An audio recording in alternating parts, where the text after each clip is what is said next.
राधे कृष्णा दोस्तों, स्वागत है आप सभी का मेरी YouTube चैनल पर। 2023 के माघ माह में कई महत्वपूर्ण व्रत एवं त्यौहार मनाए जाएंगे, लेकिन इनमें से षष्ठीला एकादशी व्रत का महत्व सबसे अधिक है। माघ माह की कृष्ण पक्ष की एकादशी तिथि को षष्ठीला एकादशी कहते हैं। धार्मिक मान्यताओं के अनुसार षष्ठीला एकादशी के दिन भगवान विष्णु की आराधना करने से विशेष फलों की प्राप्ति होती है। शास्त्रों में यह भी बताया गया है कि केवल षष्ठीला एकादशी का व्रत रखने से हजारों वर्षों की तपस्या का फल प्राप्त होता है और व्यक्ति को मृत्यु के उपरांत मोक्ष की प्राप्ति होती है। मान्यता है कि इस एकादशी के व्रत पूजा करने से दाम्पत्य जीवन में खुशहाली आती है और धन संबंधी समस्याएं भी दूर होती है। दोस्तों, इस साल षष्ठीला एकादशी का व्रत बुधवार 8 जनवरी 2023 को रखा जाएगा। बता दें कि षष्ठीला एकादशी पर तिल का प्रयोग 6 प्रकार से किया जाता है। इन 6 प्रयोगों के बारे में मैं एक वीडियो पहले ही बना चुकी हूँ, इसका लिंक मैंने डिस्क्रिप्शन बॉक्स में दे दिया है। पर तिल के इन 6 प्रयोगों के पीछे की कहानी क्या है, आज हम इस वीडियो में जानेंगे। दोस्तों, इस परंपरा के पीछे का कारण भगवान विष्णु के परम भक्त नारद मुनि ने एक कथा के माध्यम से विस्तार से बताया है। वास्तव में षष्ठीला एकादशी का व्रत तब तक अधूरा माना जाता है जब तक पूजा में इससे संबंधित व्रत कथा को नहीं सुनते हैं।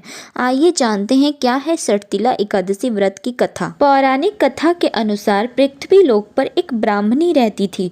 वह भगवान विष्णु की भक्त थी और हमेशा पूजा पाठ करती थी और व्रत रखती थी। भले ही वह खूब धार्मिक थी, लेकिन उसने कभी किसी पूजा में दान नहीं किया और न ही उसने कभी देवताओं या ब्राह्मणों के निमित्त अन्न या धन का दान किया। लेकिन कठोर व्रत और पूजा से भगवान विष्णु उस पर प्रसन्न थे। भगवान ने सोचा कि ब्राह्मणी ने अपने व्रत और पूजा से वैकुंठ लोक को पाने का आशीर्वाद तो प्राप्त कर ही लिया है, लेकिन इसने कभी भी किसी को अन्न का दान नहीं किया। ऐसे में वैकुंठ लोक में इसके लिए भोजन का व्यवस्था कैसे होगी। इसके लिए विष्णु जी भिक्षुक के वेश में ब्राह्मणी के पास भिक्षा मांगने पहुँचे। तब उस स्त्री ने विष्णु जी के हाथ में एक मिट्टी का पिंड या ढेला रख दिया। इसके बाद श्री हरि वह पिंड लेकर अपने वैकुंठ धाम वापस आ गए। कुछ समय बाद उस ब्राह्मणी की मृत्यु हो गई और वह शरीर त्याग कर वैकुंठ लोक में आ गई। उसने मिट्टी का दान किया था, जिस कारण उसे वैकुंठ लोक में एक कुटिया मिली और एक आम का पेड़ मिला, लेकिन वहाँ अन्न कुछ भी नहीं था। यह देख उसने भगवान विष्णु से कहा,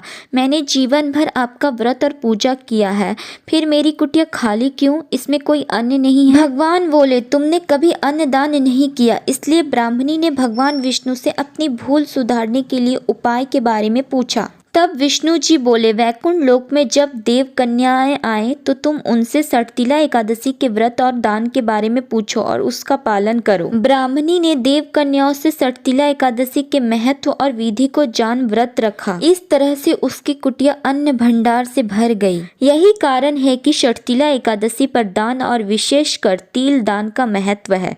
मान्यता है कि षष्ठीला एकादशी के दिन जो विधि विधान से व्रत रखता है, इस व्रत कथा को पढ़ता है और तिल का दान करता है, उसे वैकुंठ लोक में हर तरह के सुख मिलते हैं। अगर मेरा वीडियो आपको पसंद आया तो इसे लाइक, शेयर और मेरे इस चैनल को सब्सक्राइब करना ना भूलें। मिलते हैं बहुत जल्द एक नए वीडियो के साथ। जय श्री हरि।